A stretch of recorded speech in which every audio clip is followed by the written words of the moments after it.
Hello, aspirants. Welcome to the UPSC Analyzer. Today we will discuss newspaper analysis dated 26th of March 2023. आज Sunday का newspaper है, कुछ important news है नहीं, तो अगर आप चाहो तो आप स्किप कर सकते हो, वही सब है जो कि हम पहले डिस्कस कर चुके हैं। तो फर्स्ट न्यूज़ है, disqualify me jail be will not stop Adani questions.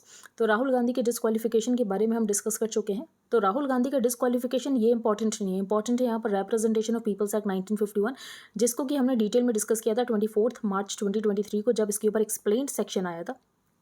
तो अगर आपको रिप्रेजेंटेशन ऑफ पीपल्स एक्ट देखना है तो बेसिकली आप 24 मार्च के एनालिसिस को रेफर कर सकते हो। उसमें बहुत अच्छी तरीके से बताया गया था सेक्शन 8 क्या है, और इसके अलावा लिली थॉमस केस को भी बहुत अच्छे से बताया गया था, सब सेक्शंस भी अच्छे से बताए गए थे। तो आप चाहो तो आप उस आर्टिकल को रेफर कर सकते हो, काफ़ी ज़्यादा अच्छा आर्टिकल था।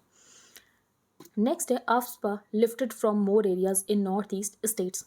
तो 2021 में क्या होता है, जो नागालैंड में मॉन डिस्ट्रिक्ट है वहाँ पर किलिंग्स हो जाती हैं, एंड एक्चुअली जिन लोगों को मारा जाता है ये सिविलियंस होते हैं। और उसके बाद यहाँ पर डिमांड उठती है कि यहाँ पर जो armed forces special powers act है इसको यहाँ पर हटाया जाए।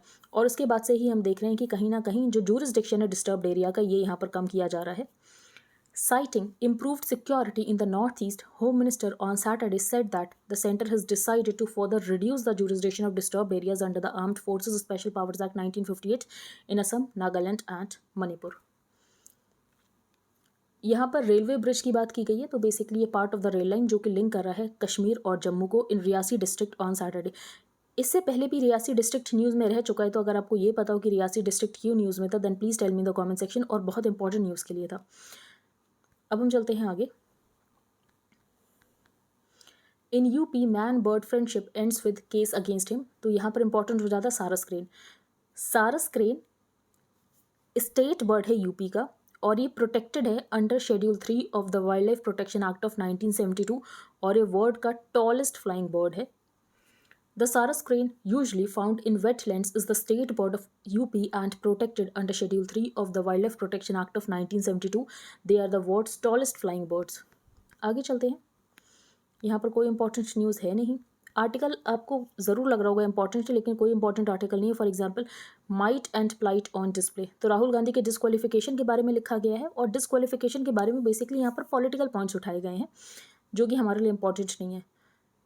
क्रिमिनलिटी और पॉलिटिक्स ये भी इंपॉर्टेंट नहीं है। बेसिकली ये जो आर्टिकल्स लिखे गए हैं पॉलिटिकल एंगल से लिखे गए हैं, जो कि आपके लिए इंपॉर्टेंट नहीं है। Before Amritpal another hot chase. तो बेसिकली यहाँ पर भिंडरे वाले की बात की गई कि भिंडरे वाले यहाँ पर खालिस्तानी सिंपैथाइजर थे, और पुलिस को उनको पकड़ने के लिए कितनी मशक्क़त करनी पड़ी थी। इंपॉर्टेंट नहीं है। यहाँ पर आपको क्या पता होना चाहिए, आपको खालिस्तान का इशू पता होना चाहिए कि आप मेंस में आंसर राइटिंग कर सको, और इस आर्टिकल में आपको कोई भी पॉइंट नहीं मिलेगा जो कि आप मेंस के आंसर राइटिंग में लिख सको। Next, we have come a long way और हैव वी। तो ये आर्टिकल किसके बारे में है, तो बेसिकली यहाँ पर कुछ टाइम पहले इंटरनेशनल वुमेंस डे था, तो ऑथर ने यहाँ पर क्वेश्चन किया है क्या सच में विमेन एम्पावरमेंट हुआ है या तो नहीं हुआ है। इंपॉर्टेंट आर्टिकल नहीं है, एंड वैसे भी प्रीलिम्स नियर है तो आपको फोकस करना चाहिए प्रीलिम्स के ऊपर। Biden wants Iran says will forcefully protect US personal in Syria. Iran और यूएस के रिलेशंस बहुत ज़्यादा ख़राब हैं, ये हमें पता है। डोनाल्ड ट्रंप जब थे प्रेसिडेंट यूएस के, ये JCPOA से बाहर आ गए थे, और इन्होंने ईरान के ऊपर हैवी सैंक्शंस लगा दिए थे। उसके बाद इंडिया ने भी ईरान के साथ ट्रेड बंद ही कर दिया था। तो अभी क्या हो रहा है, तो बेसिकली यहाँ पर ईरान ने क्या किया, ईरान ने जो यहाँ पर अमेरिकन थे सीरिया में उनके ऊपर अटैक किया, और जिसकी वजह से एक यूएस कॉन्ट्रैक्टर की जान चली गई। उसके बाद यहाँ पर यूएसए ने रिटालिएट करना स्टार्ट किया। तो ईरान ने कहा कि अगर यूएसए और ज़्यादा रिटालिएट करेगा तो हम भी यहाँ पर रिटालिएट करेंगे। President Joe Biden said Friday that the US would respond forcefully to protect its personnel after US forces retaliated with air strikes on sites in Syria used by groups affiliated with Iran's Revolutionary Guard following a suspected Iranian-linked attack Thursday, जिसमें यहाँ पर एक US contractor की जान चली गई और बाकी यहाँ पर 7-8 अमेरिकन वोंडेड हो गए। नेक्स्ट हम चलते हैं आगे। Eric Garcetti sworn in as US ambassador to India. तो ये क्वेश्चन यूपीएससी में तो नहीं आने वाला, लेकिन किसी स्टेट के एग्जाम में आ सकता है कि कौन यहाँ पर यूएस एम्बेसडर टू इंडिया है। तो एरिक गार्सेटी। नेक्स्ट है, take measures to protect from financial shocks, finance minister to public sector banks. तो कौन से फाइनेंशियल शॉक्स की बात चल रही है, तो फॉर एग्जाम्पल अगर हम बात करें तो अमेरिका में 2 बैंक्स कोलैप्स हो गए, यूरोप में 1 बैंक कोलैप्स हो गया। अभी बैंक्स कोलैप्स हो क्यों रहे हैं, तो इसका रीज़न हमने डिस्कस किया था। बेसिकली जो यहाँ पर यूएस का फेड रिजर्व है ये लगातार इंटरेस्ट रेट को इंक्रीज़ कर रहा है। ये इंटरेस्ट रेट को क्यों इंक्रीज़ कर रहा है? इन्फ्लेशन को काउंटर करने के लिए।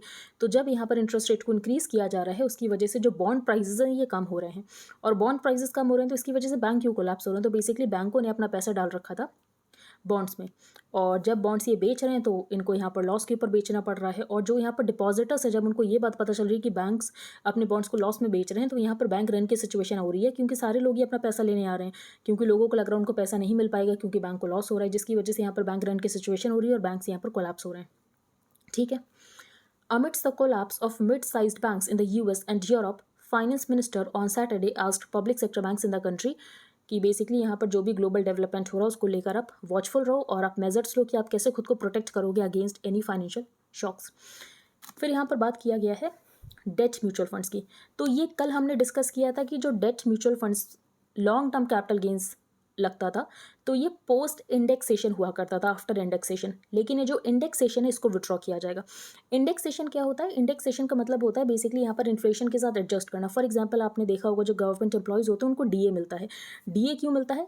बेसिकली यहाँ पर इन्फ्लेशन जो है उसको बैलेंस करने के लिए। फॉर एग्जाम्पल अगर इन्फ्लेशन ज़्यादा है तो उनको डियरनेस अलाउंस मिलता है, तो इसको ही इंडेक्सेशन कहते हैं। तो इसका मतलब ये है कि जो इन्फ्लेशन उसके साथ एडजस्ट करने के बाद यहाँ पर टैक्स देना पड़ता था, लेकिन अभी जो इंडेक्सेशन इसको विड्रॉ कर लिया जाएगा। Under which debt mutual funds, which invest up to 35% of their proceeds in equity shares of domestic firms, will no longer have the benefit of long-term capital gains. The move is expected कि basically यहाँ पर जो bank deposits हैं ज़्यादा attractive हो और यहाँ पर दोनों ही इंस्ट्रूमेंट्स के ऊपर सेम टैक्स लगे। Further, bank deposits would also have the additional advantage of fixed returns. और ये बताया गया कि डिपॉजिट रेट्स भी यहाँ पर इंक्रीज़ हो रहे हैं। ये ज़्यादा इंपॉर्टेंट नहीं है कि डिपॉजिट रेट्स इंक्रीज़ हो रहे हैं। तो आई होप आपको सब कुछ क्लियर हो गया हो। अगर आपका कोई भी डाउट है तो आप टेलीग्राम ग्रुप पर पोस्ट कर सकते हो। If you liked the video then please like share and subscribe. Thank you and have a nice day.